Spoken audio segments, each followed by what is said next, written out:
Iyi ni radiyo ihuriro, ni radiyo y'abanyarwanda bose, ikugezaho amakuru yo ku isi hose. Radio ihuriro, connecting Rwandese border to border, hamwe n'ibiganiro by'ingeri zose. Ikaze kuri radiyo ihuriro, RNC, Rwanda National Congress. Radiyo ihuriro ikugezaho ibiganiro bitandukanye n'amakuru agezweho, nta handi wabisanga. Kanda subscribe, like and share.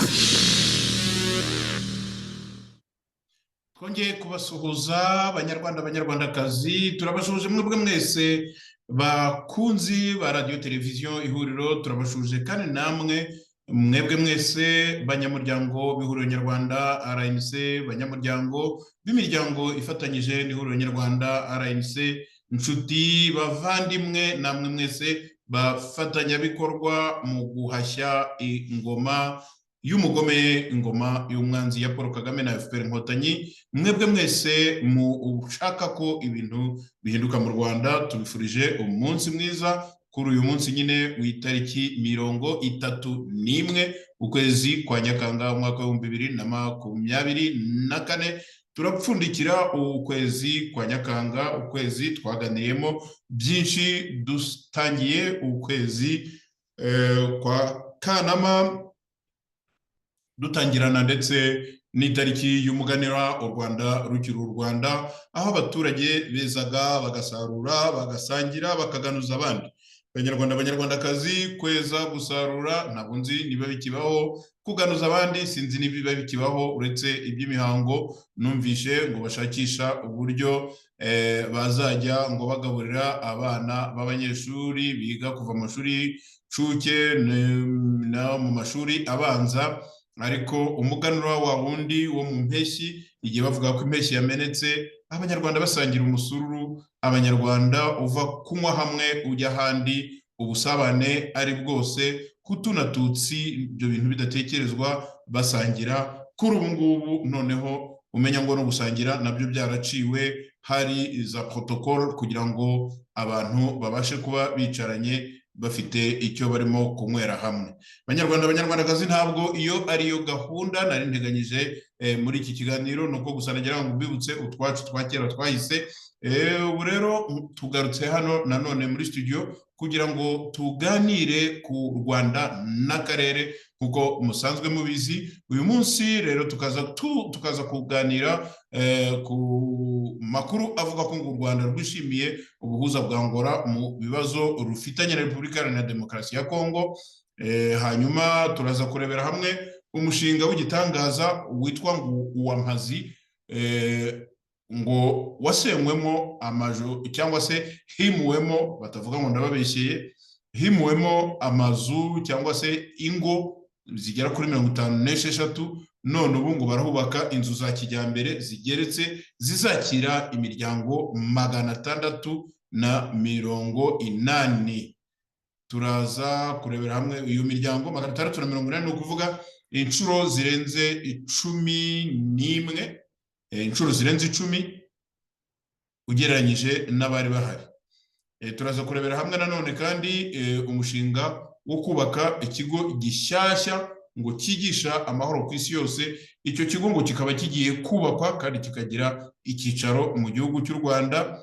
Ese tuze no kwibariza aho ngaho niba koko u Rwanda ari igihugu gishobora kwigisha amahanga ibyerekeranye n'amahoro. Muri Rubavu bamurikiwe ngo ubukarabiro bwa kijyambere mu gukumira indwara ziterwa n'isuku nkeya. Murabyumva nyine aho ibintu bigereye, abaturage bagiye kuzajya bakarabira ku ikarabiro rya kijyambere, ku ikarabiro rusange, mbese nka za nka twajyaga tujyana mu cyuzi, bamwe bagita icyuzi abandi bagita icyogo. Ariko mwibuka ahantu bajyaga bacukura, bajyaga bakora icyuzi, hakaba harimo amazi, hakaba harimo za desinfecta, noneho inka ukazinjiza mu cyo twitaga urupangu. Kuri ubu ngubu ibyo bita urupangu nabonye ari izi ngo z'abakire, ukayikubita ukayinjiza hagati y'ibikuta bibiri by'ibiti, ikaza kugenda buhoro buhoro, ikaza gukandagira mu mazi.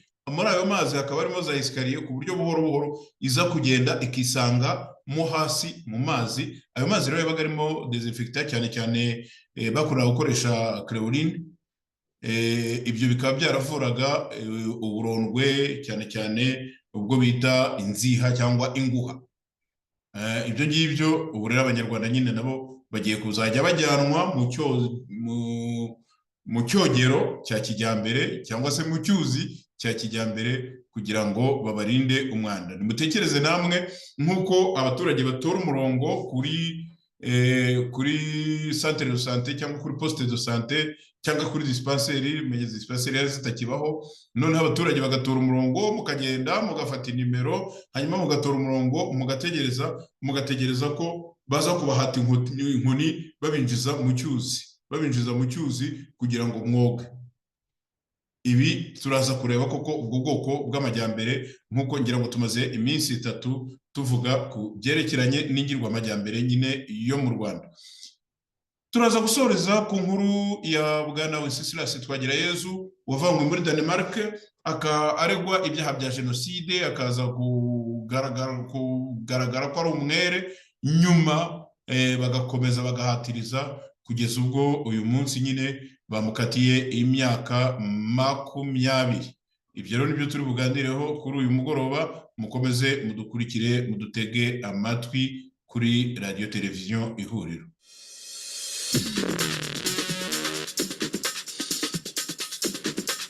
Iyi ni radiyo Ihuriro, ni radiyo y'abanyarwanda bose, ikugezaho amakuru yo ku isi hose. Radio Ihuriro, connecting Rwandese border to border, hamwe n'ibiganiro by'ingeri zose. Ikaze kuri radiyo Ihuriro, RNC, Rwanda National Congress. Radiyo Ihuriro ikugezaho ibiganiro bitandukanye n'amakuru agezweho, nta handi wabisanga. Kanda subscribe, like and share. Twagiye. Guverinoma y'u Rwanda yatangaje ko yanyuzwe n'umusaruro ngo ibiganiro byorohejwe n'umuhuza bwa leta ya Angola ku bibazo by'umutekano muri Repubulika Iharanira Demokarasi ya Kongo mu nama yabaye ku itariki ya 30, no kuvuga ku munsi w'ejo, ku itariki ya 30 nyine Nyakanga. N'ibiganiro ngo byo ku rwego rw'abaminisitiri byahuriyemo Minisitiri w'Ububanyi n'Amahanga w'u Rwanda Ambasaderi Olivier JP Nduhungirehe, ntumbaze biriya bindi, na mugenzi we wa Repubulika Iharanira Demokarasi ya Kongo Madame Thérèse Kiyakwamba Wagner, n'abahuza b'ibihugu byombi byibanze ku ngingo zirebana n'ikibazo cy'amahoro n'umutekano mu burasirazuba bwa Repubulika Iharanira Demokarasi ya Kongo. Iyi nama ya kabiri yabereye i Rwanda, yayobowe na Minisitiri w'Ububanyi n'Amahanga wa Angola Ambasaderi Tete Antonio, wari uhagarariye Perezida Joao Lourenço. Yasoje impande zose zemeranyije ko hakwiye kubaho guhagarika imirwano hagati y'impande zishyamiranye mu burasirazuba bwa Repubulika Iharanira Demokarasi ya Kongo guhera ku itariki ya 4 Kanama, no kuvuga mbese mu minsi 3 iri imbere, mu minsi 4 iri imbere, bikaza kurikiranwa n'itsinda ryihariye ryashyiriweho guhuza ibihugu byombi. U Rwanda rwagaragaje ko rugifite ubushake bwo gushyigikira ibikorwa byose bigamije kugera ku mahoro arambye mu karere binyuze mu gukemura impamvu shingiro z'amakimbirane.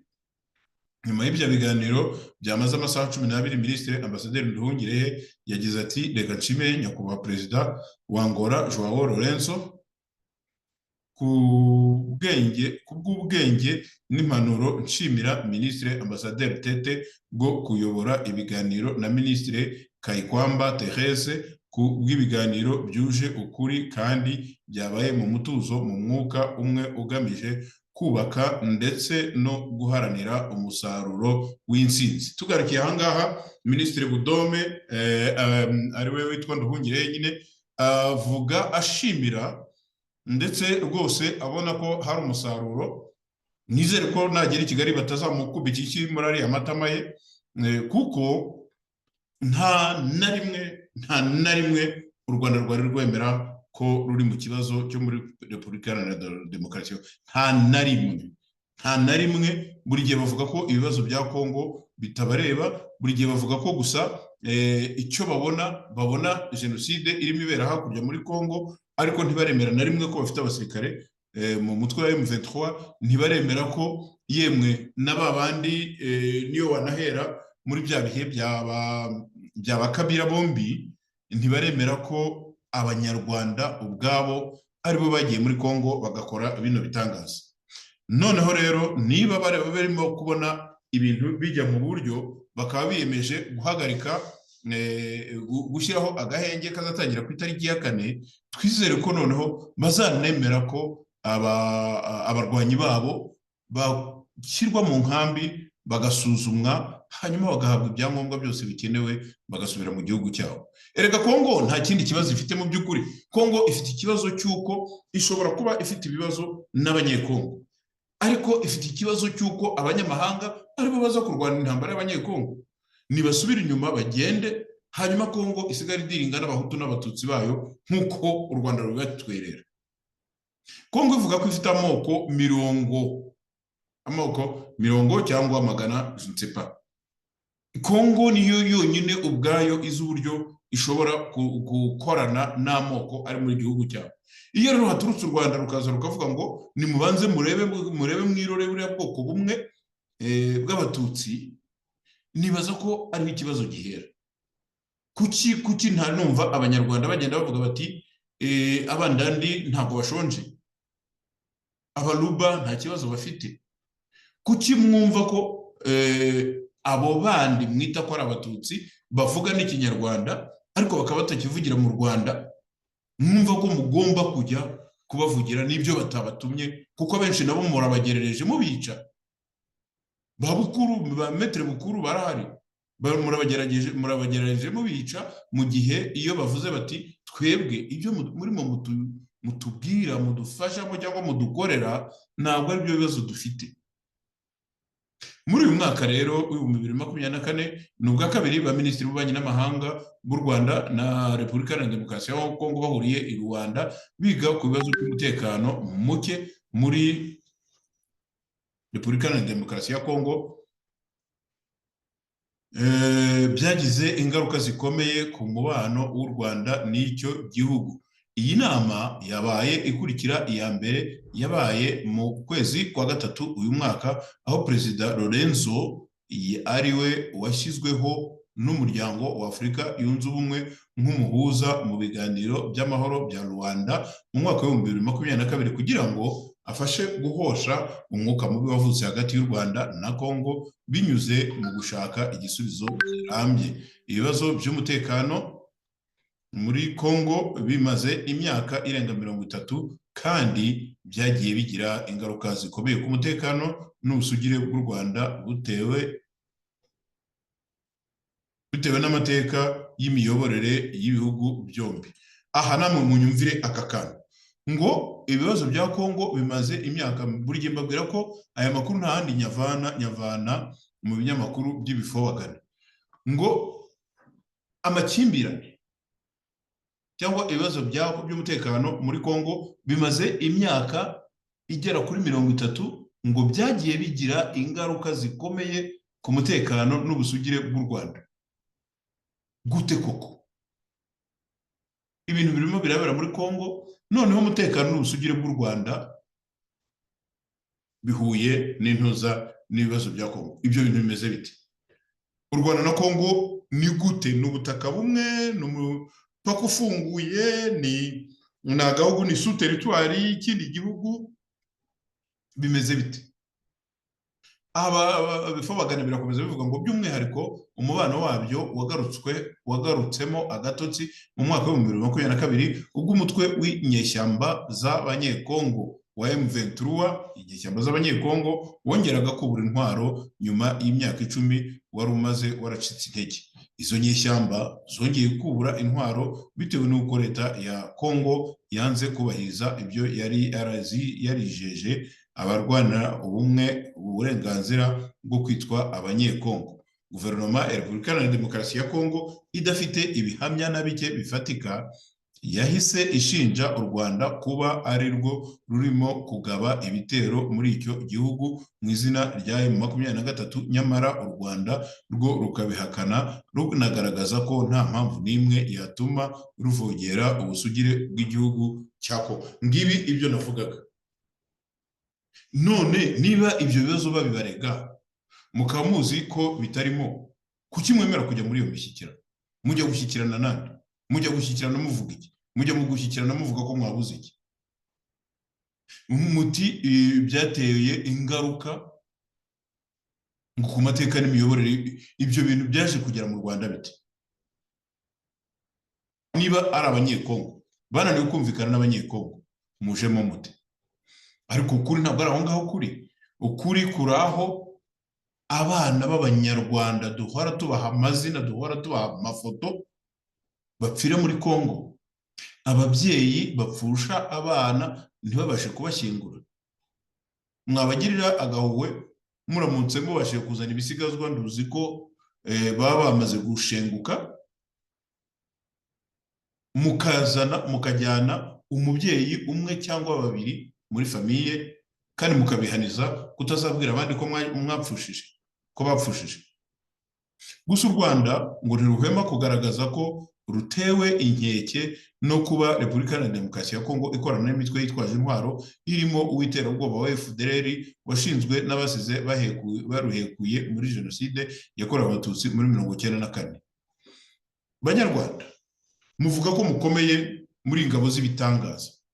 Kuki mudahindira ku nteko zanyu, ku nkiko zanyu, no kuvuga ku mipaka yanyu, kugira ngo iyo FDLR ihetswe n'abanyekongo itaza ikabasanga mu gihugu cyayo? Mubarakati ibiraka birahari, tuzabasangayo ndetse tugende na Rwanda ya tuyigusheyo. Ubwo se ahubwo niba koko ibyo bintu ariko bimeze, mukaba mutekereza ko muzajya gutera umuntu mukamusanga iwabo kuko ngo mwumvishe ko yafashije FDLR? FDLR mwarayitsinze niko mubivuga, muhirukana ijya muri Kongo niko mubivuga, hanyuma kandi mufite ubwoba kwiza ikabasanga mu Rwanda. Mwafasha abasirikare bose mukabacucika ku mipaka sinababwira, maze ntihagire ubameneramo. Abari mu gupfira mu butaka bwa Kongo baba bahageze gute? Abana bacu, bene wacu tuzi, bagenda bakajya muri Kongo bagata umutwe bakarorongotana, inkuru zabo buri gihe zihora zitugeraho, duhora tuzivuga, ariko na n'ubu ntabwo. None se barabacika bakajya muri Kongo? Bigenda bite? Iki kinyamakuru kirakomeza kivuga ngo kuva mu mwaka wa 2000, kuva washingwa uwo mutwe w'iterabwoba wa FDLR ntiwigeze ugoheka uharanira ushaka guhungabanya umutekano w'u Rwanda. Mu myaka mike ishize bwo hagiye hanasohoka raporo zishinja guverinoma ya Kongo gutera inkunga ibikorwa by'iterabwoba by'umutwe wagabye by'uwo mutwe wagabye ku Rwanda mu bihe bitandukanye. Ariko mwibuke ko imiryango y'abibumbye ndetse n'imiryango yindi mpuzamahanga nayo idasiba gutanga raporo ko ari imwe muri umutwe wa 23 ari mwe mu bufasha. Amakimbirane yo mu ntara ya Kivu y'Amajyaruguru yakomeje kuba agatereranzamba ubwo ingabo za FARDC zafatanyaga n'iz'u Burundi, ingabo za SADC, ihuriro ry'inyeshyamba rya Wazalendo n'abacancuro b'abanyaburayi. Ibyo byose biramutse bibaye bikabera ku butaka bwa Kongo, ikibazo kiri he mu Rwanda? Barakomeza bati yashize imyaka myinshi u Rwanda rusaba RDC kwambura intwaro FDLR no gukemura impamvu shingiro z'amakimbirane yabaye urudaca mu burasirazuba, ariko ubuyobozi bw'icyo gihugu bukabyirengagiza. Burabyirengagiza nyine kuko u Rwanda ntirutegeka Kongo. Imwe mu mpamvu shingiro z'aya makimbirane adashira ni akarengane kamaze igihe kinini gakorerwa bamwe mu banyekongo bambuwe uburenganzira ku gihugu cyabo bahorwa uko bavutse no kuba bavuga ikinyarwanda. Hashize imyaka ikabakaba 30 abanyekongo bo mu bwoko bw'abatutsi babarirwa mu bihumbi magana barahungiye mu bihugu byo mu karere n'ahandi ku isi, aho u Rwanda rwonyine rucumbikiye ibihumbi 100. Murabyumva nyine nta nkumi y'igaya, abanyarwanda bagerageza gushaka uburyo n'iyo bagaragaye muri iki kibazo bagisiga amavuta ukuntu, kugira ngo nyine byumvikane ko u Rwanda ari igihugu cy'amahoro, u Rwanda ari igihugu bahora barenganya, bahora bafite ibibazo bakikorera ibibazo by'abandi bantu. Ariko Kagame yanagera no muri ya madisikuru ye agatangira kuvuga ukuntu njyewe urambaza ibibazo bya Kongo gute, njyewe ibyo bintu abanyarwanda ntimubizi, yewe nabo baho bagira bandika no makuru nabo ntibabizi.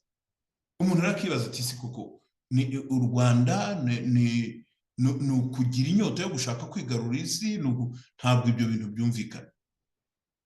Anyway, reka tubirekere aha ngaha, twikomereze aho noneho tugiye kureba ku byerekeranye na rya terambere. Ariko reka mbanze ndisasire mbabwira nti hashize iminsi ngira ngo dukoze inshuro 3 tubabwira ibyerekeranye n'ukuntu FPR yaraje yiherana ibikorwa remezo biremereye binini za Stade Amahoro, Stade Regionale ya Nyamirambo, ejo bundi hagiye ibitaro bya Faisal, ibyiyitirira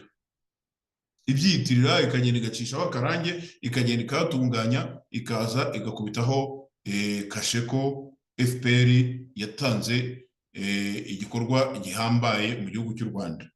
Mwibuke ko baba Kombabyungo ba Kabarebe batangiye bavuga ko mbere ya 1994 nta Rwanda rwari ruhari. Ibyo byose babona ko byaje nyuma ya 1994. Noneho rero twabonye ibikorwa by'amajyambere cyangwa se ibikorwa remezo byagiye bihungabana mu myaka 30 bitagira gikontorora, aho twavugaga tutise imihanda iracyakorerwa maintenance, udutindo two ku migezi igabanya uturere, aho abaturage bashobora kwambuka bagahahirana, abana bakajya kwiga hakurya cyangwa abandi bakaza kwiga hakuno, abakirisitu cyangwa se abanyamadini bakaba bajya gusenga mu ruhande rumwe cyangwa urundi, umurwayi akaba yajyanwa kwa muganga mu ruhande rumwe cyangwa urundi, guhahirana, gusurana, gushyingirana, mbese ubusabane muri rusange ntabwo bishoboka. Twatanze ingero, twatanze urugero rw'ikiraro cya Mpanda mu ntara y'Amajyepfo, twatanze urugero rw'umuhanda umunsi w'ejo, twabahaye urugero rw'umuhanda wa Cyakabiri Nyabikenke Ndusu. Aha hombi cyane cyane uyu muhanda twavuze ejo ni ahantu koko hari haziritse ubukungu, aho abaturage bageraga icyo bageraho bakoresheje uriya muhanda byanze bikunze. Uyu munsi rero umujyi wa Kigali uravuga ibyerekeranye ngo n'umushinga bise umushinga wa Mpazi, ngo ahimuwe imiryango cyangwa se ingo 56, ubu hakaba harimo kubakirwa ingo zigera kuri 680. Ni ukuvuga birenze inshuro 10. Aha rero iyo urebye, yes, izo ngo 56 zari zihatuye wenda mu mazu ashaje mu bushobozi bafite, ariko abana babo bashobora kujya kwiga, abahatuye bashobora kujya gukora mu mujyi, mbese ubuzima bugenda. Ni kenshi cyane u Rwanda rwagerageje gukora ibintu bya kizungu nk'uko bivuga bya kijyambere, ariko bakabikora ntibabikore mu buryo bwuzuye, aho inyubako nk'izo ngizo z'ibitangaza baziha na byitiki, baziha ibiziherekeza byangombwa bikenewe kandi bihagije.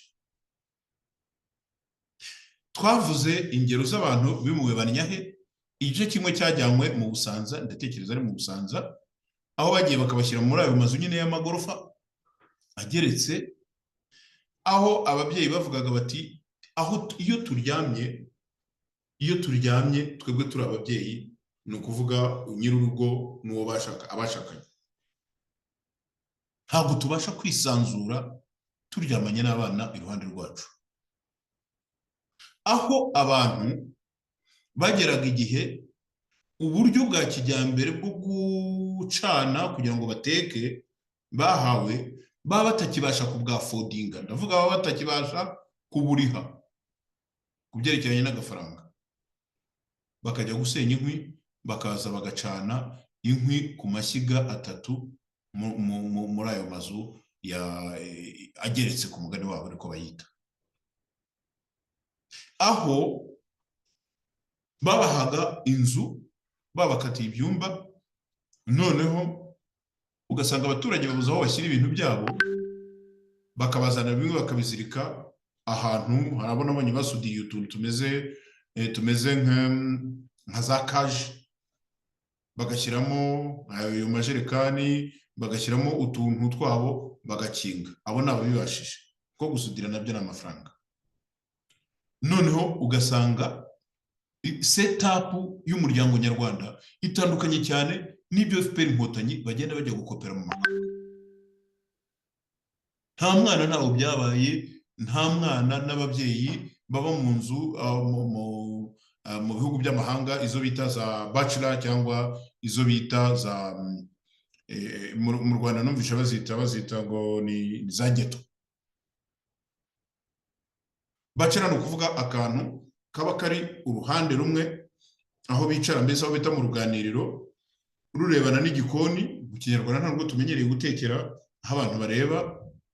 Noneho hakaba n'ahantu biyuhagirira n'aho bituma, noneho akaba ari ako ngako, aho hakaba inguni usasamo igitanda.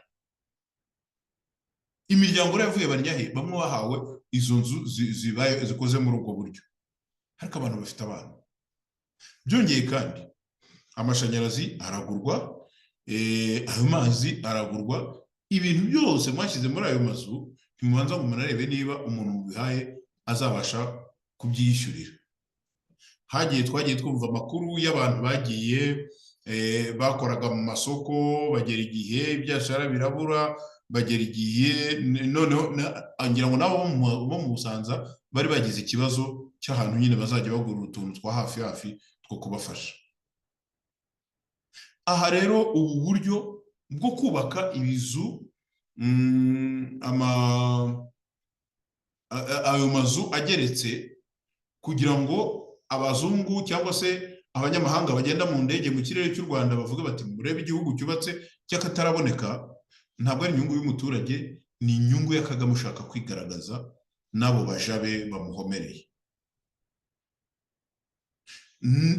Izi nzu zimeze zitya muraza gusanga ari nazo za nzu ngo bari bubakise muri amafaranga yavuye mu Bwongereza, ngo bazubakira impunzi cyangwa se abimukira bavuyemo bazava mu Bwongereza, uretse ko bakarabye Kigondo. Naho ukibaza uti se aya mafaranga atangwa gutya nta kindi kintu yamarira abanyarwanda?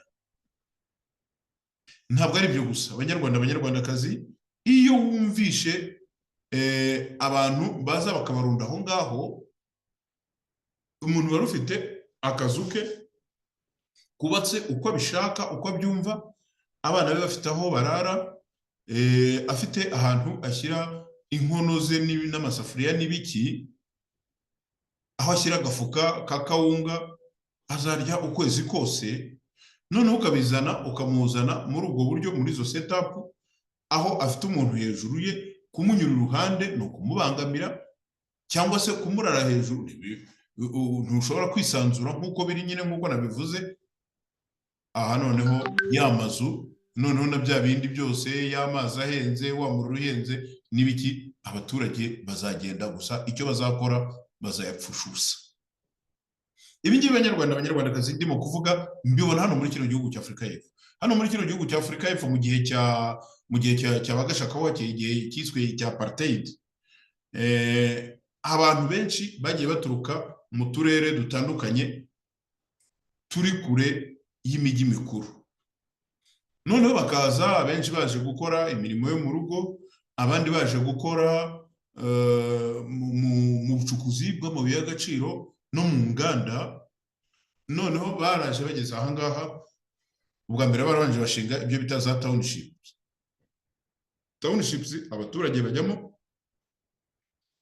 ni ukuvuga niba warayikoreye, warakoze washyizemo inzu zakira abantu bakora mu ngo z'abo bazungu, zakira abantu bakora muri ibyo ngibyo bya mining, niho haje kuza udafite akazi akaguma aho ngaho, akagashakira hafi aho ngaho akakabura, ndavuga mu bana babo cyangwa se mu byo bagira ibyo bapfana, nibo baje kuzamukamo ikintu cya criminality, ikintu cyo guhungabanya umutekano. Kubera iki? Nta buryo bwo kubaho bari bafite. Niho haje kuzamukamo ibintu byo gukoresha ibiyobyabwenge, niho haje kuzamukamo ibintu by'imyanda, kuhafata nabi, kutagira uburyo buhagije bwo kuhatunganya. Amatownship aragenda aba umwanda. Hari ibindi bise amahostel. Hostels nazo bashyiragamo kenshi na kenshi abantu bakoraga muri za mining. Zabaga ari amazu meza, n'ubu baracyahari, noneho afite byose, ariko noneho ugasanga nko kuri za esikariye zizamuka cyangwa se zimanuka ziva mu nzu zo hejuru, ugasanga baba bahanyweye bya byeri bakanyangiza amacupa aho ngaho, ugasanga ushatse kumena ibishingwe abisohoye mu nzu, kumva ntaho ntafite munsi y'urugo kumena ntaki, akareba hirya no hino yabona nta muntu umureba, akabinyanyagiza aho ngaho kuri esikariye. Iki gihugu cy'u Rwanda ni uko nguko murimo kukirera, kuko ibintu nk'ibi ngibi banyarwandakazi bigomba gukorwa hakurikije igenamigambi. Reka rero dukomeze uko tubibwirwa n'ibinyamakuru bya bano ba perezida yise ibifobagane. Hano baravuga ko ubuyobozi noneho bw'umujyi wa Kigali butangaza ko burimo kubaka inzu zigezweho mu mushinga wiswe uwa Mpazi. Mbibutse ko muri Mpazi urabona uvuye aho twitaga mu Gakinjiro kera, again numvishe ko ubukinjiro bwagiye bwimuka, nasize akimutse, hari akimukiye ku Gisozi, ubu sinzi uko bimeze, ariko murebe noneho hahandi hahoze komine Nyarugenge, ugakomeza ukamanuka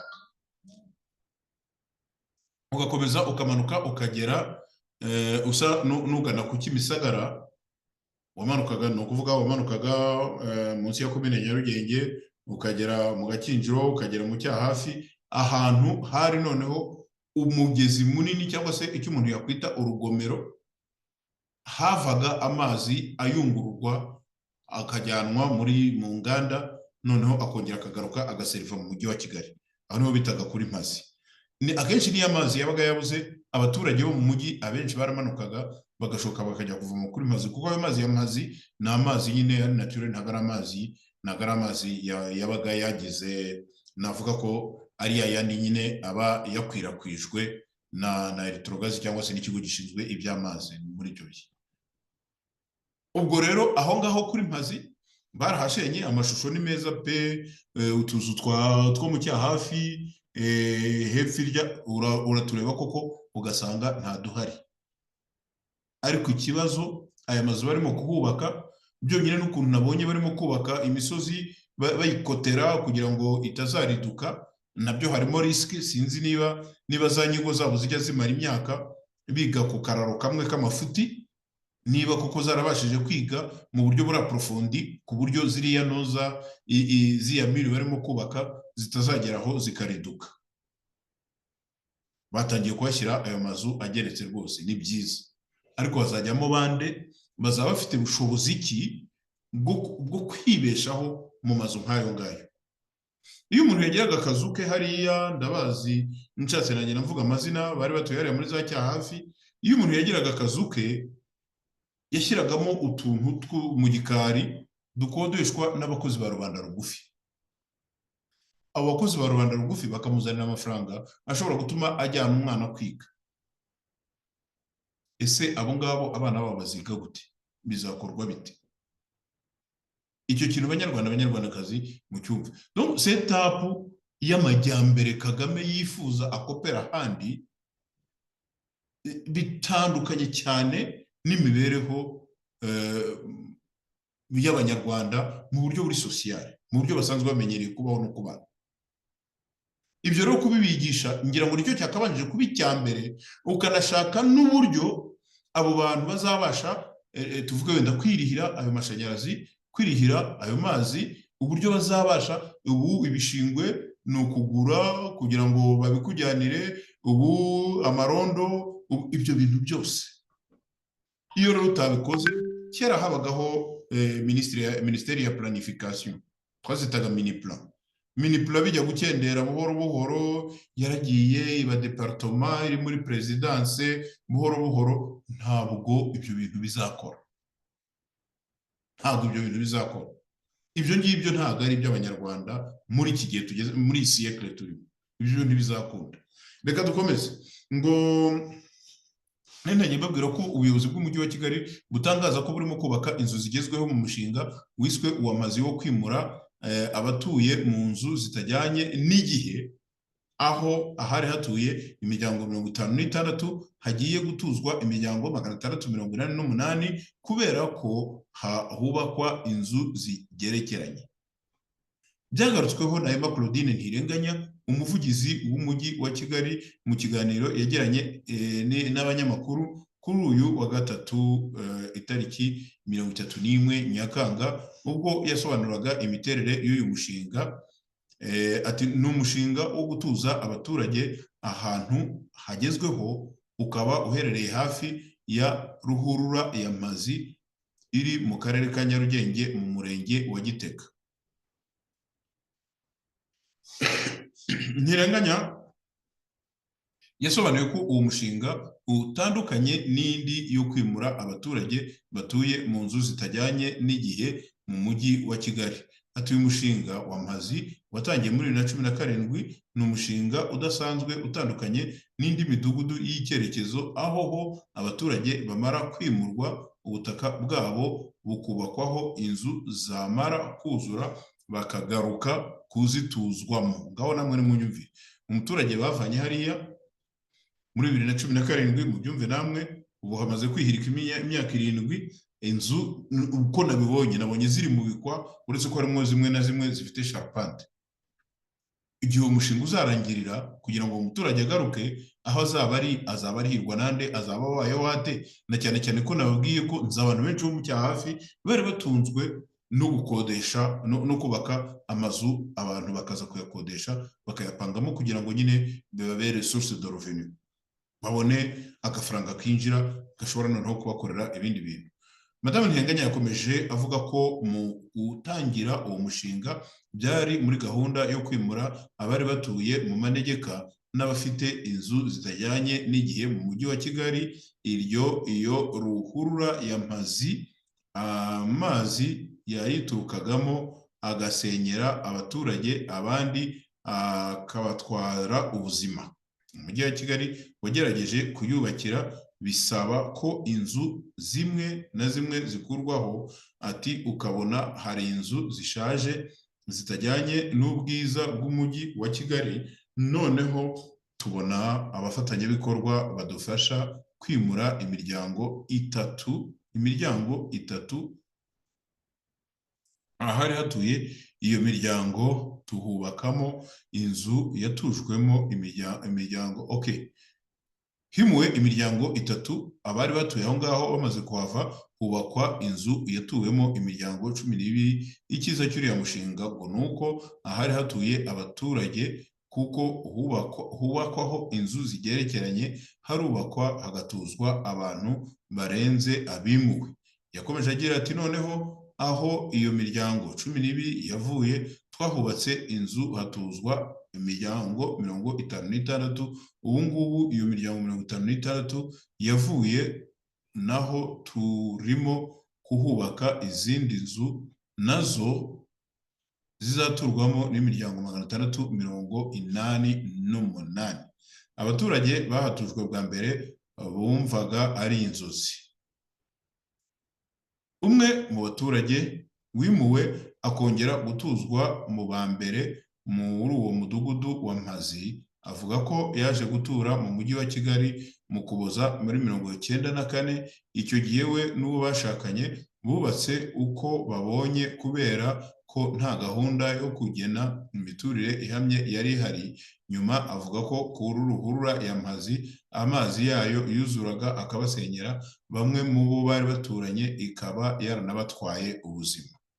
Iyo wumvishe nta nubwo nakurirwa nkurikira njya gusoma izi témoignages za bano bantu, kuko munibuke neza ko ibintu byitwa za témoignages nabyo ni ibintu abantu baba babwiwe.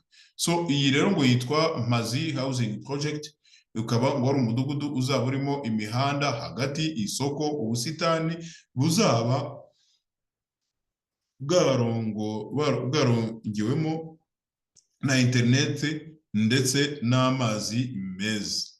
Reka tugaruke kuri iyi mihanda na internet. Internet bavuga mu Rwanda ni byiza cyane rwose, ni byiza cyane. Byonyine no kuba hari umuntu yavuga ngo ikisi umuyoboro warabashije kuhagera, ni byiza rwose. Ariko noneho mwibuke ko internet hari ingufu ziba zigenewe umubare w'abantu aba nabo. Internet zirahari aho mu Marange, yewe ngo hari n'iziri muri bisi, ariko uburyo buzikora biteye ubwoba. Njya nganira n'abantu bo mu Rwanda bitwa aba YouTubers bose, bimwe abenshi muri bo intuza urebye babandi bagenda bavuga iby'abapfumu, ababandi bagenda bavuga iby'abapasiteri, babandi bagenda bajya kureba kuganira na ba Dorimbogo, Imana imuhe dashira n'abandi bantu nk'abo ngabo, usanga za video zabo bazikora akaba yamara n'iminsi nk'itatu atari yayishira ku muyoboro. Kubera iki? Kubera internet ni ikibazo. Internet irahari, urareba ugasanga koko kagashushanyo k'intuza k'umunara karahari, ariko noneho iba babyita mu Gifaransa babyita saturé, ibikoreshwa n'abantu benshi barenze umubare yakagombye guhereza. Harimo ababyuka mu masaa 8 z'ijoro akaba ariko bajya gushyiraho ibiganiro byabo cyangwa za video zabo. Hari n'abandi buhoro bagenda bakora bikanga, bakagenda bagerageza kikazashyira kikinjiramo, ariko ni ibibazo. Ubwo rero bivuze ngo ufasha ahantu hari hatuye abantu 50, ugiye kwashyira abantu 600, bishatse kuvuga iki? Bishatse kuvuga ko ibyo bintu nibyo urabikoze, ariko igenamigambi wowe watekerezaga ko ugiye gushyira mu bikorwa ntabwo ari ryo, umusaruro waryo ntabwo ari wo uzabona. Aha rero nabyo ni ukwitonda. Abanyarwanda ngo internet yaraje zifitwe n'abakire. Hari ikindi kintu nabonye, abanyarwanda ngira ngo ubu ngubu nta munyarwanda udafite telefone cellulaire, zo twita cell phone cyangwa mobile. Ariko hari umuntu ushobora kumara iminsi 3 atari yayishyira kuri chargeur ngo ayishyiremo umuriro. Hari umuntu uguhereza nimero ye ukamara iminsi 3 umuhamagara utari wamubona. Ibyo byose ni iki? Ibyo byose ni kumva iterambere bakamera amababa, noneho bakaza kwisanga badashobora kwihaza mu byo bitwa ko bazaniye abaturage. Ngaho ngo ukorera abanyarwandakazi ngo umushinga wa Mpazi muri ya terambere nanone ntabwo ndi busubiremo ukuntu ibindi bikorwa by'iterambere byahozeho, aho kugira ngo babikorere maintenance. Ariko maintenance bayita gukibura mu Kinyarwanda, ntabwo nshaka kumainteninga, kuko kumainteninga n'ururimi rwazanywe na bariya bo ku gihe cya Roza Kabuye mu mujyi wa Kigali. Ntabwo ari ukumainteninga, ariko ni uburyo bwo kwita ku kintu cyari gisanzweho kugira ngo kigire uburambe. Icyo kintu rero cya maintenance ni ikibazo gikomeye.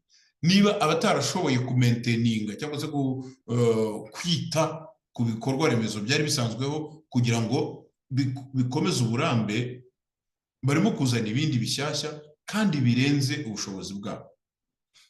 Aha tugiye gukurikizaho urundi rugero, narwo sindi burugemo cyane kuko ibisobanuro byose ni bimwe, aho bavuga ko u Rwanda rugiye kuzajya rwigisha amahoro ku isi yose. Aka kantu nagakomojeho ku biganiro by'ejo, aho bavuga ko umuryango w'Abongereza uharanira kurwanya jenoside ku isi AEG East Trust ugiye kubaka mu Rwanda ikigo cyigisha amahoro, aho abatuye isi bazajya baza kwigira amahoro muri iki kigo, kimwe n'abagiranye amakimbirane bakayahacocera kugeza binyuze. U Rwanda ruri muri Kongo, rubyemera. Tube turetse ibyo muri Kongo. U Rwanda, FPR Inkotanyi yateye u Rwanda ku itariki ya mbere Ukwakira umwaka w'1990. Abanyarwanda twari mu gihugu, twari abasore, twumvishe icyo bita cause, twumvishe impamvu yatumaga Abanyarwanda bamwe bamaze imyaka hanze bahitamo gushyiraho ingufu z'intambara kugira ngo babashe kwemererwa mu gihugu. Si ukuvuga ko batari bemerewe mu gihugu, si ukuvuga ko batageraga mu gihugu, na Kagame ejo bundi yarabyivugiye ko yahoraga atembera ndetse akatembera n'amaguru, ngo abajandarume bakamwirukankana ngo barindaga kwa Habyarimana. Icyo nacyo tukigarukeho, ni ikinyoma cyambaye ubusa. Habyarimana yari afite abajepe, niho ijambo ryavuye, garde présidentielle. Ntabwo Habyarimana yarindwaga n'abajandarume. Abajandarume, twari dufite abajandarume bakora mu muhanda, bari bafite za ngofero zanditseho GD. Hanyuma tukagira n'abajandarume bambaraga ingofero zisanzwe z'imituku, bagendaga mu mijyi bareba bubahiriza amahoro. Bari bafite akabyiniro gashekeje twabitaga ngo ni bantibandi. Ntabwo Habyarimana yarindwaga n'abajandarume. Ntabwo ibyo bintu ntabwo byabaye. Cyokora Kagame nyine abeshya bene wabo bazanye, ariko twebwe ntashobora kutubeshya. Ntabwo Habyarimana yarindwaga n'abajandarume. Noneho rero Kagame yaratemberaga mu Rwanda, bene wabo baratemberaga, yewe ndetse ngo yajyaga ajya gusura abo bagira ibyo bapfana bari bahari mu Rwanda. Harimo nabo numva bavuga ko yarokoye bamwe nk'uko yita, abandi akabatanga bakicwa. Ibyo nabyo ni ikindi kintu. Ariko noneho mwumve ko u Rwanda rwatangiye mu ntambara ku itariki ya mbere Ukwakira 1990. Noneho bagenda bagerageza gukora mobilisation mu rubyiruko. Rwumvise ko hari abantu bari hanze y'igihugu bari bakwiriye kwemererwa uburenganzira bwo kuza mu Rwanda igihe bashakiye, bakaba bahakorera ibyo bashaka, bakitwa Abanyarwanda, bakaba basura, bakinjira, bagasohoka, bakaba bakwiga cyangwa bagakora cyangwa bagashora imari mu gihugu, bakaba bagira uburenganzira ku mitungo y'ababyeyi n'imiryango yabo. Icyo kintu twaragishyigikiye, nanjye narinde. Icyo kintu twaragishyigikiye, Abanyarwanda barahaguruka barahagarara. Muri 1991 Habyarimana yumva ibintu bimugeza ahantu, yemera ko hajyaho amashyaka menshi, abandi basaba ko FPR Inkotanyi nayo yazamo ari ishyaka. Ibi bintu ntabwo byabanyuze kuko barakomeje bararwana, bageza n'ubwo indege Habyarimana Kagame ahakana ko atayigushije, indege iragwa.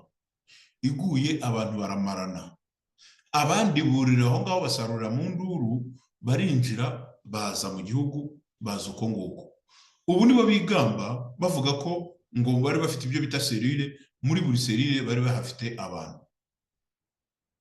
kuri bariyeri bari bahafite abantu, ibyakorwaga byose bari bahafite abantu. Byavuzwe n'abatarenze umwe, batarenze babiri, batarenze batatu, batari munsi y'umwe, batari munsi ya batatu. Ni gute noneho icyo kibazo cyo kuba byonyine abantu barishwe bagatikira mu gihugu cy'u Rwanda, abakiyoboye ubu ngubu bakiyemera ko ibyo bintu babigizemo uruhare. Hanyuma noneho aho bafitiye igihugu muri 1994 kugeza uyu munsi, mu byo bari bavuze bashaka gukemura, bagombaga no gukemura ubuhunzi n'ikibazo kibutera. abantu bari barahunze, abo twavuganiraga twarwaniraga ngo bagerageze bemererwe kugaruka mu Rwanda, baraje bakuba inshuro amagana abo bahungishije mu gihugu. Muri 1994 bamaze kwiyitirira ko bahagaritse jenoside, bishe abantu benshi kurusha abapfuye muri jenoside. Barica muri Kongo, barabakurikira barabica, batera ibihugu by'abaturanyi. Nta gihugu cy'abaturanyi bumvikana bavuga rumwe. Aba bantu rero bagiye kwigisha amahoro, ndetse bakareba ukuntu ngo bazajya bakemura ibibazo by'amakimbirane, ngo ababigiranye bakahava babicoce, ndetse ngo kugeza biyunze. Hari umuryango uba hano muri iki gihugu witwa CSVR. CSVR ngira ngo ni Center for Studies on Violence and Reconciliation. Bahagurutse muri kino gihugu cy'Afrika y'Epfo bajya mu gihugu cy'u Rwanda. Ni exercise bakoze mu bihugu byinshi. Mwibuke ko iki gihugu nacyo kigeze kubamo amakimbirane akabije. Ni ibintu byakozwe kuva muri apartheid, n'ubu biracyakomeza. Bahagurutse muri kino gihugu bajya mu gihugu cy'u Rwanda, bajya kubinginga ngo bakoreshe iyo system mu Rwanda. Mu Rwanda babwira ko batabakeneye. Hari umupasiteri kazi umugore nawe wazobereye mu bintu byo kwigisha amahoro, yavuye muri kino gihugu ajya mu Rwanda, ahakora tuwa, aganira n'abantu benshi. Yarasabye no kubona na perezida yamwishyura ubuzo mu by'ukuri, aho yamwemereye randevu. Umudamu ajya kumureba mu masaha ya 9 bari bavuganye, bamukingirana iyo ngiyo mu rugwiro. Yirirwayo perezida aza kumureba saa 7 z'ijoro. Umugore atuye hano Soweto atanga iyo témoignage. Abantu bagerageje kuza kubifashamo mu Rwanda, uretse bya bindi by'Abahorandi baje bagerageza kubisobanura, kandi koko byarabaye, bagerageza kubisobanura. Noneho u Rwanda ahubwo rutangira kubereka nka bya bindi wa mu komediye witwa Mpamire yavuze, nka bya bindi wowe uza ugiye kugira umuntu inama, noneho agahindukira akakubwira inama uri bumugire. Abahorandi baraje mu Rwanda, intambara ikirangira, ni naho havuye ngira ngo igitekerezo cya Gacaca. Baravuga bati abantu barafunze ni benshi, abantu baregwa ibyaha ni benshi, bamwe baracyari no hanze, noneho no kubafata mupfa gufata gusa, nta kintu na kimwe mugenderaho. Reka turebe ukuntu inzego zo kugenza ibyaha, gushinja ibyaha, ndetse n'inzego z'ubucamanza twaziramforosa, twaziha ibyo bita capacity building, twaziha ubushobozi n'ububasha bwo kugira ngo babe bakora akazi kabo neza. U Rwanda rwabategetse ibyo bagenda babaha. Haje amapikipiki, amapikipiki twayariyeho umunyenga meza cyane y'umweru. Haje amamodoka meza ya double cabine y'Amatoyota. Ibyo byose u Rwanda rubategeka ibyo bashaka, rubategeka n'imishahara iremereye bahaye abantu, ariko ntacyo byatanze. Bigaruka kuri cya kintu nigeze kuvuga imbere kibyerekeranye n'igenamigambi. Uyu munsi rero bazanye icyo kigo cy'igitangaza Aegis Trust, ngo kigomba kwigisha amahoro ku isi yose. Ni nk'uko wavuga, reka dufate urugero ruri tipike ariko kandi runashekeje. Ni nk'uko wavuga wazana icyana cy'ingurube ukagishyira mu musigiti, ukagiheza korowani ngo gitangire kigisha abantu bya bindi bita amasura. Ni nk'uko wafata icyana cy'ingurube, ingurube ukayiha kwigisha korowani mu musigiti. Ibyo ni byo tipike, nuko nguko nyine bimeze. Nguko ntabwo wafata umuntu umwanzi w'amahoro, umwanzi w'abene igihugu kitita ku buzima bw'abantu bacyo, noneho ngo uvuge ngo kigiye kwisigisha isi amahoro. Uyu muryango rero ngo umaze imyaka 25 ukorera mu Rwanda nyuma ya jenoside ngo yakorewe Abatutsi, wagize uruhare mu kuzamura ubumwe n'ubwiyunge mu Banyarwanda binyuze mu biganiro bitandukanye bitangwa mu baturage. umuyobozi uriya munyamuryango Fred Mutanguha avuga ko abazajya bagirana amakimbirane mu bihugu byabo bazajya baza bakayakemurira muri iki kigo kigiye kubakwa mu Rwanda. Nabonye amafoto, ubwo babyita amafotora, ni inzozi z'uko azaba asa, ukuntu ari amazu meza ya etaje azaba yubatse, hari amazi atemba munsi y'icyo umuntu yakwita nka pavuma, ukabona nyine hazaba hasa no muri Edeni. Ibi bintu ni bya bindi bavuga nyine ngo umuntu ari kirigita akanaseka. Uturaro dutoya duhuza abaturage mu migenderanire yabo turapfa ntidukorwa. Imihanda yari isanzwe ituma abaturage bahahirana irapfa ntikorwa. Abantu bose bagerageje kubafasha muri ibi bintu byo gutsimbataza amahoro mu gihugu mwarabangiye, abandi babaye torture, abandi barahunze, abandi ibintu bitandukanye, kugeza naho umuntu yatanze karomarike gatoya, akakomantere gatoya ku kintu cyerekeranye n'ihutazwa ry'uburenganzira bw'ikiremwamuntu mu Rwanda. Induru zivuga, perezida akavuga agatukana, abavugizi ba guverinoma bakavuga bagatukana, bikagera ku mushumba Evode agatukana, ivumbi rigatumuka. None ngo nimwe mugiye kwigisha amahanga amahoro. Iki kigo kandi nanone mu mbabarire, uyu muryango wa Aegis Trust ukomoka ngo mu Bwongereza. Uyu muryango ukomoka mu Bwongereza, uku kwezi konyine kwa karindwi Abongereza bamaze kubaha agasopo kubera ko imikorere y'u Rwanda ntibayumva. Ni ku munsi w'ejo twababwiraga ko perezida yitwaje wa muhango wo gufungura imikino olympique mu Bufaransa, agasaba gukubita ibipfukamiro hasi ngo abashe kubonana na minisitiri w'intebe w'Ubwongereza mushyashya. Byarakunze, ariko ibyo baganiriye kubera ko nyine n'abantu ni diritari shuwa wa mugani w'abandi, ibyo baganiriye ntabwo babashije kubitangaza kubera ko harimo ikibazo cy'uko bishobora no kuba bitaragenze nk'uko babishakaga. Ngaho nimumbwirira Abongereza bagiye gukora ibyo bintu. Abongereza nibo ba mbere bavuze ko u Rwanda nta mutekano uhari, u Rwanda nta mahoro ahari, impunzi cyangwa se abimukira niyo bajyayo batafatwa neza kuko n'abanyarwanda ubwabo badafashwe neza. Uyu munsi rero bagiye kubakorera agashya bakabubakira icyo kigo.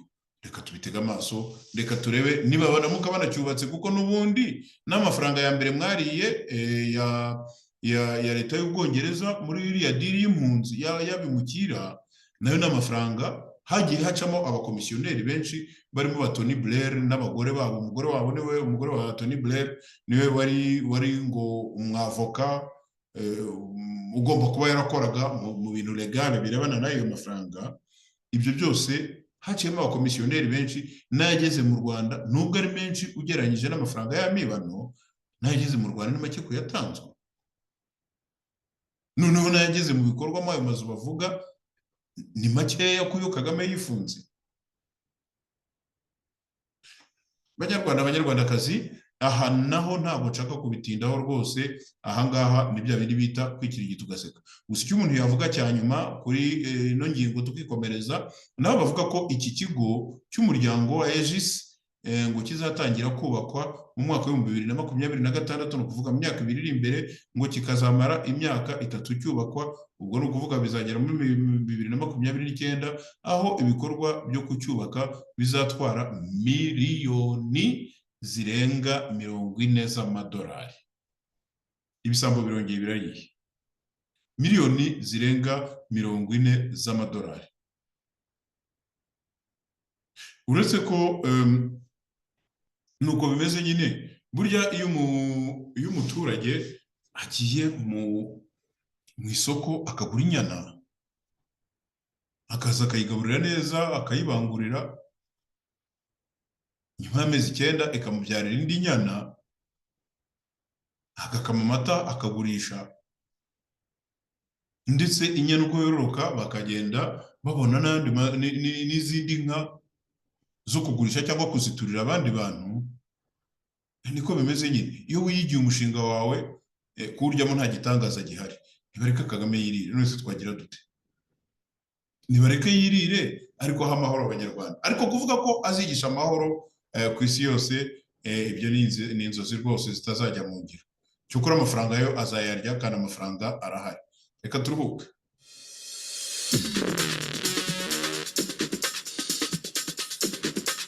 Iyi ni radiyo Ihuriro, ni radiyo y'abanyarwanda bose, ikugezaho amakuru yo ku isi hose. Radio Ihuriro, connecting Rwandese border to border, hamwe n'ibiganiro by'ingeri zose. Ikaze kuri radiyo Ihuriro RNC, Rwanda National Congress. Radiyo Ihuriro ikugezaho ibiganiro bitandukanye n'amakuru agezweho, nta handi wabisanga. Kanda subscribe, like and share.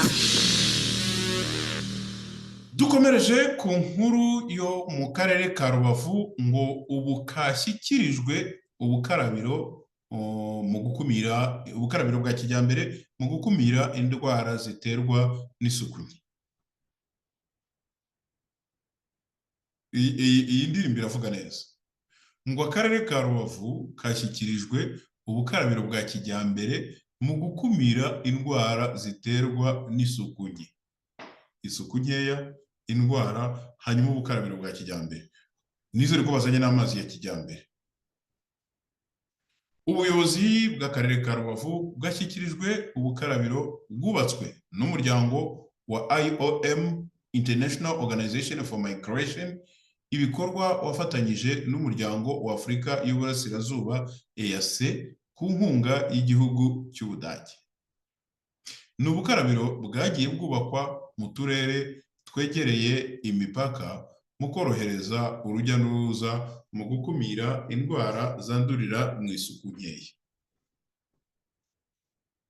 Uyu mushinga ukaba uri muri gahunda yo kubaka ubukarabiro 43 mu bihugu biri mu muryango wa Afurika y'Uburasirazuba EAC, birimo Uganda, Tanzania, Sudani y'Epfo, u Rwanda n'u Burundi. Reka tubare biriya bihugu: Uganda, Tanzania, Sudani y'Epfo, u Rwanda n'u Burundi. Ni ibihugu bitanu. Kugabanya 43 ubukarabiro 43, urahita ubona ko buri gihugu kizagira ubukarabiro bugera nko ku 8. Ndushaka tunavuga 9. Noneho u Rwanda nyawo nacyo gihugu gitoya kirimo, ukavuga uti ubukarabiro ndushaka tubugira 10. Tugende tubugabagabanya bubi 10, nibumara kuba 10 abanyarwanda bazoga mu minsi ingahe kugira ngo bakwirwe, cyangwa mu myaka ingahe kugira ngo bakwirwe. Nabazaba bambuka bava mu bihugu by'amahanga bambi. None se ko abazaba bava mu Burundi bazaba boze, ko nabo bazaba bafite ubwabo 10. Abavuye muri Uganda bikaba uko nguko, avuye muri Tanzania bikaba uko nguko, Sudani y'Epfo yo ntunegeranye. Harya ubwo bukarabiro n'ubwiki. Kera hari ukuntu bajyaga bavuga ngo hari abazungu bazanye umushinga abo bitaga abakopera, ngo bazanye umushinga ngo kinanarawanga, nako twamwitaga ngo kinanarawanga, kuko nk'uyu mushinga barawukuzanira ukawemera uvuga ngo iki. Uko abantu se abamazwe n'amavunja, ziriya ravabo nabonye bazazamuramo, bazashyiramo ibirenge gute ko nabonye araho gukarabira intoki. Yewe byibuze iyo haza kuba harimo ahari wenda ibyogero ibyo bita za shawa, wenda umuntu akavuga ukagenda ugahagararamo, amazi akaguturuka mu mutwe akakugera ku birenge, umuntu akaba yabyemera gutyo. Aha rero naho nyine ni hahandi, ni bya bintu byo gupfa kuyora gusa kubera ko ikintu runaka cyaje. Ubu bukarabiro rero ngo bwubatswe mu byiciro bibiri kuva mu mwaka rwa 2021 hagamijwe gufasha abambukiranya imipaka n'abatuye mu bihugu bya EAC guhangana n'icyorezo cya COVID-19 n'izindi ndwara zandura abantu bakoranyeho. Ambasaderi w'Ubudage mu Rwanda Heike Uta Determen atangaza ko igihugu cye ari umufatanyabikorwa mwiza mu bihugu bakoreramo bakaba barashimiye gukorana n'umuryango wa EAC mu gufasha abatuye akarere gukumira icyorezo cya COVID n'izindi ndwara zandurira mu gusuhuzanya. Again, ntabwo nongera kwirukanka ku nkuru nk'izi ngizi, ahubwo ndagira ngo mbabwire ntise koko uyu ni umushinga wihutirwa, amafaranga bagenda bajya gusaba no kuguza no kugira gute, kuki badatekereza ngo bavuge bati kameme niba mushaka kutwubakira ubwogero nimuturwaneho mudusakarire ibyumba bingahe by'ishuri bifite ikibazo, nimuturwaneho mutwubakire uturaro duhuza uturere wenda 10, nimuturwaneho mudutunganyirize umuhanda kubera imiferege yasibamye amazi ashobora gutemba hanyuma imodoka zijye zigenda nta kibazo muri uyu muhanda. Bavuga ikibuga cy'indege cya Bugesera kimaze imyaka ingana nk'uko FPR ingana. Bavuga ibintu byinshi abanyarwanda bagiye bavuga nk'ibyo byose nyine nk'izo nyigo zigwa zigashyirwa ahantu bikarangirira aho ngaho.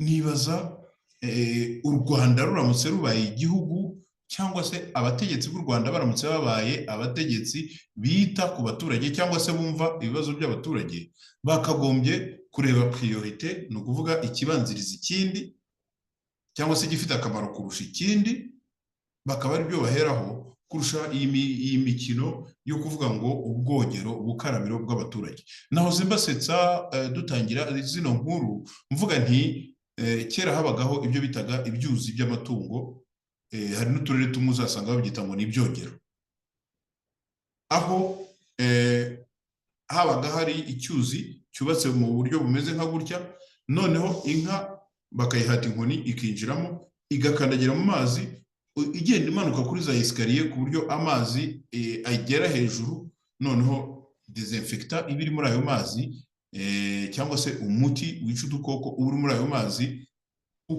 ukaba wakwira igice kinini cy'umubiri w'iyo nka. Ngira ngo abanyarwanda nabo bagiye kubakorera ibyuzi n'ibyogero. Uretse n'ibyo ngibyo nibaza ko ari ugusuzugura abanyarwanda. COVID igihe yagendeye njya numva ngo hari n'ahandi yagarutse. Ubuse aba bantu ko numvise ngo haje ngo n'ubushita, niba ari ubushita bukomoka ngo kuri za ku nkende n'ibiki, abo baterankunga bazagaruka baze kubaka naho bazajya bagira bavurira ubwo bushita. Ibi rero abanyarwanda si ukuvuga ko wenda batabikenera, ariko bakabikenera mu gihe cya ngombwa hakanitabwaho ibifite akamaro kurusha ibindi. Ikindi abanyarwanda bakagira umuco wo kuvuga bati iki turagikeneye mu buryo bwihutirwa, ariko kiriya tuzabe tukirebaho nyuma. Imyinshi muri ino mishinga abanyarwandakazi iba yagiye ku mafaranga byitirirwa ko ari amafaranga yahawe igihugu. Muri abantu barimo kwicwa n'inzara ukabakorera za robine bazajya bakarabiramo. Aha ni ibintu biri seriye, n'ahantu abaturage bagomba guhaguruka bakavuga bati ubutegetsi bwacu, ubuyobozi bwacu, niba mutabashije kudukurikiranira ibidufitiye akamaro, nimujye ku ruhande turebe abandi bashobora kubidukorera. Igihe ni uko nguko mbibona abanyarwandakazi. Buri gihe turababwira tuti iyo turangije amakuru nk'aya ngaya hari ahantu tubagenera, tubandikira imbuga nkoranyambaga zacu, mujye mutwohereza ubutumwa mutubwire muti ahangaha kuri iki n'iki.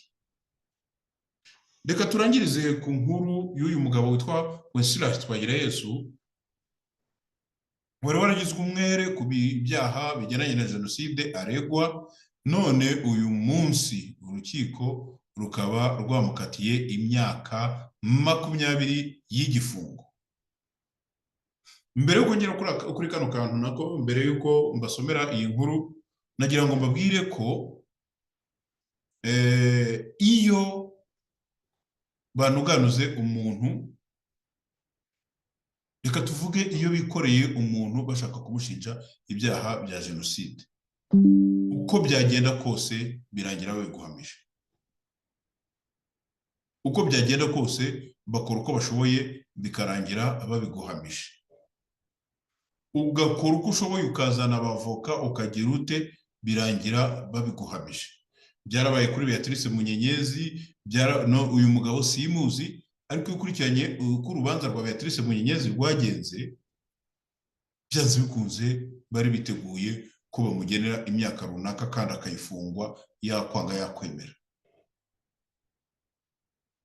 Hari undi muntu duherutse kuganira, twiganira ariko gutya gusa mu nzira tugenda, tuvuga aba bantu bagenda bafatwa bakoherezwa mu gihugu, bafatwa bakoherezwa mu gihugu, hari n'ibihugu byanga kubarekura, u Rwanda rugakubita amavi hasi, hakaba n'ibintu byo kuvuga amagambo akarishye, ibihugu byanze kuboherereza abantu.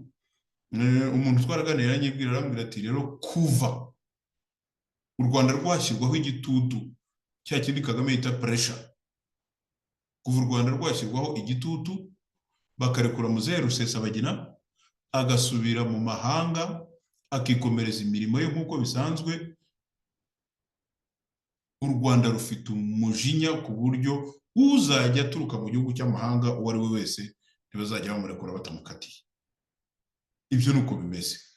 Twumve rero uyu Wenceslas Twagirayezu muri Mutarama 2024 nibwo urubyiruko rw'urukiko rukuru rukorera i Nyanza mu majyepfo y'u Rwanda rwari rwemeje ko Twagirayezu ari umwere ku byaha bya jenoside yaregwaga. Muri 2018 nibwo Denmark yohereje Twagirayezu ngo aryozwe n'ubutabera bwo mu Rwanda ibyaha by'ubwicanyi yakoze mu gihe cya jenoside yakorewe Abatutsi muri 1994.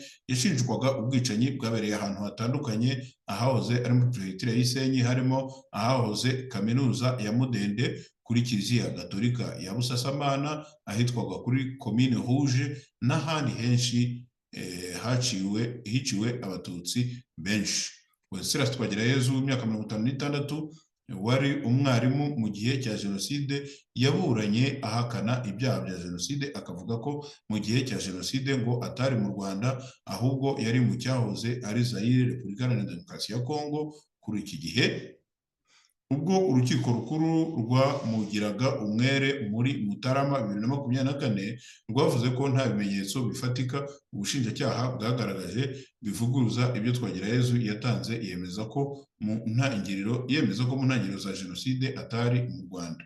Mu by'urukiko rw'ubujurire rwashingiyeho ruhamya ibyaha bya jenoside urega rwavuzwe ko kujya hanze y'igihugu bigaragazwa n'impapuro zemewe zitangwa n'ubutegetsi nk'igihamya ntakuka ko umuntu yasohotse mu gihugu kandi ko izo mpapuro ntazo agaragaza.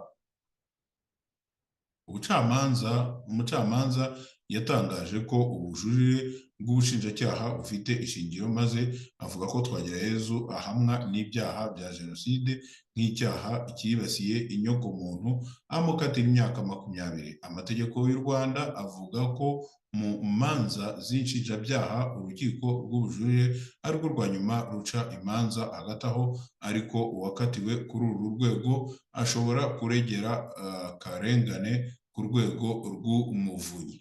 Ngayo nguko murabyumva, uyu mugabo ntabwo muzi, again nuko gusa numvishe iyi nkuru yaba iteye amatsiko, aho umuntu yahanaguweho icyaha n'urukiko rukuru, hanyuma nyuma akongera akazanwa ku byaha, akazanwa ku myaka 20. Nigeze kuganira n'abantu bamwe mu gihugu cya Denmark, bavuga ko rwose bumvishe ko uyu muntu ushobora kuba yarakunzwe n'abantu benshi wenda mu gace yaratuyemo, abantu ngo bakoze ikimeze nko kwishima bavuga ko umuntu wabo agiye kurekurwa, ariko ntabwo ariko bigenze nguko uko bimeze. Ariko nanone iyi nkuru nayigarutseho ngira ngo n'iyi message nyitambutse, umunyarwanda umwe yambwiye ati kuva u Rwanda rwamburwa Rusesabagina nta muntu uzongera kuva mu mahanga afite icyo akekwaho ngo arekurwe mu Rwanda uko byagenda kose. Ngayo gukora abanyarwandakazi, ntabwo nshaka gutinda ahangaha, mwabyumviye ibyo twaganiraga. Nagira ngo nshimire mwe mwese mwadukurikiye, nshimire mwe mwese muzakomeza gukurikirana kino kiganiro no kugitangaho ibitekerezo byanyu. Imbuga nkoranyambaga zacu buri gihe tuzandika hariya munsi, hanyuma ubishoboye akaduha igitekerezo ndetse n'inyunganizi mwumva za ngombwa, mukaba mwanaduha n'umurongo mwifuza ko tuzajya tubahaho ibiganiro byanyu. Reka rero mbasezereho, nkomeze kubifuriza kugubwa neza no gutangira neza ukwezi kwa Kamena, Pretoria hano muri Afurika y'Epfo. Yewe nitwa Claude Maria Bernardo Kayitare, mukomeze mugubwe neza naho utaha.